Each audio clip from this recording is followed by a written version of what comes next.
নমস্কার বন্ধুরা, সামনে আসতে চলেছে শিবরাত্রি। দেবাদিদেব মহাদেবের আরাধনা করার সর্বশ্রেষ্ঠ দিন মহাশিবরাত্রি। তবে অনেক বন্ধুর মনে প্রশ্ন রয়েছে যে কবে শিবরাত্রির ব্রত পালন করবেন, 15ই ফেব্রুয়ারি রবিবার নাকি 16ই ফেব্রুয়ারি সোমবার? কবে পালন করা ঠিক হবে শিবরাত্রি ব্রত? এই দিন ভক্তি মনে পুজো করলে বাবা ভোলেনাথ ভক্তদের সমস্ত মনোবাঞ্ছা পূরণ করেন, তাই কোনো ভক্তই আয়োজনের কোনো কমতি রাখেন না। মাঘ মাসের কৃষ্ণপক্ষের চতুর্দশী তিথিতে শিবরাত্রি পালন করা হয়। হিন্দু ধর্মে শিব চতুর্দশীর মাহাত্ম্য অনেক।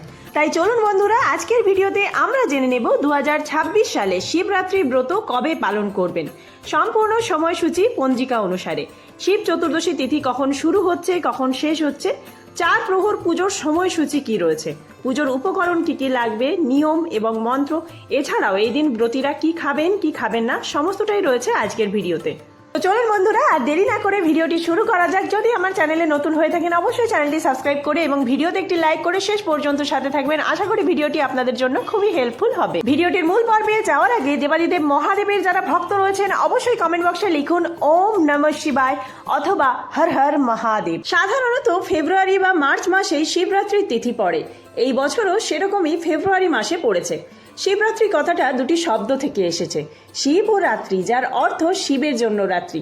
তাই এই শিবরাত্রি সাধারণত রাত্রেই পালন করা হয়ে থাকে। 2রা ফাল্গুন 15ই ফেব্রুয়ারি রবিবার দিন এই বছর শিবরাত্রি ব্রত পালিত হবে। শিবরাত্রির শিব চতুর্দশী তিথি শুরু হচ্ছে, যেহেতু এটি চতুর্দশী তিথিতেই পালিত হয়। 2রা ফাল্গুন 15ই ফেব্রুয়ারি রবিবার বিকেল 4:48 থেকে থাকবে 3রা ফাল্গুন সোমবার 16ই ফেব্রুয়ারি সন্ধ্যা 5:32 পর্যন্ত।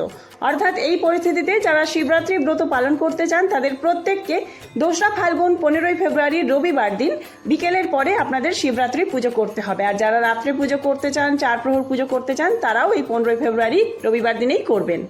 কথায় আছে একটি বেলপাতাতেই নাকি সবচেয়ে বেশি তুষ্ট হন দেবাদিদেব মহাদেব।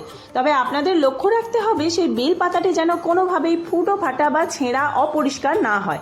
অবশ্যই বেলপাতা দেবাদিদেব মহাদেবকে অর্পণ করার আগে তা পরিষ্কার জলে ধুয়ে নেবেন। এছাড়াও যে সমস্ত ফুল দেবেন সেই সমস্ত ফুল মালা সমস্ত কিছুই ধুয়ে নিতে হবে। আর যে উপকরণগুলি লাগবে পুজো করতে দেবাদিদেব মহাদেবকে, সেগুলি হলো দুধ, দই, ঘি, মধু, শর্করা, সাদা ফুল, আকন্দ ফুল, ধুতুরা ফুল এবং ফল, কলকে ফুল, অপরাজিতা ফুল, গঙ্গা জল, ডাবের জল, আর সব থেকে অপরিহার্য উপকরণটি হলো বেলপাতা। শাস্ত্র মতে মহাশিবরাত্রি পুজোর সবচেয়ে শুভ সময় হলো নিশীথকাল। এই তিথিতে 4 প্রহরে পুজো করা হয়। অনেকে কোনো একটি প্রহর, আবার কেউ বা 4 প্রহরেই পুজো করে থাকেন। শাস্ত্র মতে মহাশিবরাত্রি তিথিতে সন্ধ্যাবেলা স্নানের পর শিব পুজো করা উচিত। বিশ্বাস অনুযায়ী ব্রত পালনের পূর্ণ ফল লাভের জন্য সূর্যোদয় থেকে শুরু করে চতুর্দশী তিথি শেষ হওয়া পর্যন্ত সময় আপনাদের ব্রত ভঙ্গ করাই শ্রেয়। এবার চলুন জেনে নেওয়া যাক 4 প্রহরের সময়সূচি কি রয়েছে। প্রথম প্রহর পুজোর সময় 15ই ফেব্রুয়ারি রবিবার সন্ধ্যা 6:25 থেকে শুরু করে রাত্রি 9:28 পর্যন্ত। দ্বিতীয় প্রহর রাত্রি 9:28 থেকে শুরু করে রাত্রি 12:31 পর্যন্ত। তৃতীয় প্রহর মাঝরাত 12:31 থেকে ভোর রাত 3:34 পর্যন্ত। চতুর্থ প্রহর ভোর রাত 3:34 থেকে সকাল 6:37 মধ্যে। মনে করা হয় এই পবিত্র দিনেই মা পার্বতীর সাথে শিবের বিয়ে হয়েছিল। আবার এও মানা হয় যে ভোলেনাথ প্রথম শিবলিঙ্গ রূপে আবির্ভূত হয়েছিলেন এই দিনেই।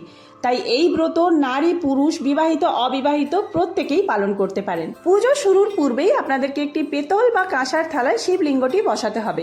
যদি ষাঁড় থাকে, ত্রিশূল থাকে, সেগুলিও রাখবেন এই কাঁসার বা পিতলের থালার ওপরে। তারপরে গঙ্গা জল অথবা পরিষ্কার জল দিয়ে সবকিছু ধুয়ে নেবেন।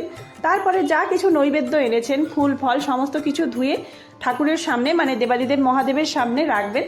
তারপরে আপনাদের পুজো শুরু হবে। পুজোর শুরুতে প্রথমেই আপনারা জলাভিষেক করবেন। এক্ষেত্রে আপনারা গঙ্গা জল অর্পণ করবেন অথবা ডাবের জলও দিতে পারেন। গঙ্গা জল অর্পণ করার সময় আপনারা ওম নমঃ শিবায় এই মন্ত্র 3 বার করে জপ করবেন। ওম নমঃ শিবায়, ওম নমঃ শিবায়, ওম নমঃ শিবায়। জলাভিষেক হয়ে গেলে তারপরে আপনারা পঞ্চামৃত দিয়ে অথবা দুধ দিয়ে অভিষেক করতে পারেন। যদি দুধ দিয়ে অভিষেক করেন তাহলে প্রথমে ঘি এবং মধু মাখিয়ে নিতে হবে শিবলিঙ্গে। আর যদি পঞ্চামৃত দিয়ে অভিষেক করেন তাহলে পঞ্চামৃতর মধ্যেই তো সমস্ত কিছু মেশানো রয়েছে। আপনারা সরাসরি পঞ্চামৃত দিয়ে অভিষেক করার সময় ওম নমঃ শিবায়, ওম নমঃ শিবায়, ওম নমঃ শিবায় এই মন্ত্র উচ্চারণ করবেন এবং পঞ্চামৃতটি ধীরে ধীরে শিবলিঙ্গে অর্পণ করবেন। পঞ্চামৃত অর্পণ করা হয়ে গেলে তারপরে শিবলিঙ্গটি পরিষ্কার জল দিয়ে ধুয়ে নেবেন এবং একটি কাপড় অথবা তুলো দিয়ে পরিষ্কারভাবে মুছিয়ে নেবেন। এবার একে একে আপনারা ফুল বেলপাতা সমস্ত কিছু অর্পণ করবেন। সর্বপ্রথম আপনারা বেলপাতা অর্পণ করবেন, যেহেতু বেলপাতাতে সব থেকে বেশি তুষ্ট হন দেবাদিদেব মহাদেব। প্রথমেই বেলপাতাটি রাখবেন শিবলিঙ্গে এবং উল্টোভাবে রাখবেন, মানে মসৃণ দিকটি যেন বাবার মাথার ওপর থাকে। তো ওম নমঃ শিবায়, ওম নমঃ শিবায়, ওম নমঃ শিবায় এই মন্ত্র 3 বার করে উচ্চারণ করবেন এবং আপনারা বিজোড় সংখ্যায় বেলপাতা অর্পণ করবেন। 3টি অথবা 5টি, 7টি এইভাবে অর্পণ করবেন। 3টি অর্পণ করাই সব থেকে শ্রেয়।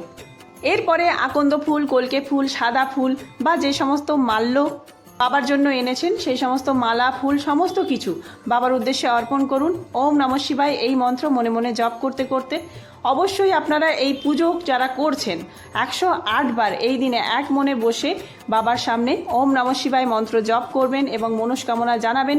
দেবাদিদেব মহাদেব আপনাদের সমস্ত মনোবাসনা পূরণ করবেন। আর বাবার পুজোয় মরশুমি ফল তো রাখছেন, তার সাথে আপনাদেরকে কিন্তু সাদা মিষ্টান্ন অর্পণ করতে হবে। এক্ষেত্রে আপনারা তো বাতাসা অর্পণ করতে পারেন অথবা প্রসাদ হিসেবে আপনারা সাদা সন্দেশ অর্পণ করতে পারেন। এইভাবে সমস্ত কিছু অর্পণ করা হয়ে গেলে মনে মনেই বাবাকে জানাবেন যে আপনার পুজোয় যদি কোনো ভুল ত্রুটি হয়ে থাকে বাবা যেন আপনাকে ক্ষমা করে দেন এবং আপনার পুজো যেন তিনি গ্রহণ করেন। এরপরে মনস্কামনা জানিয়ে ধূপ দ্বীপ দেখিয়ে আরতি করবেন।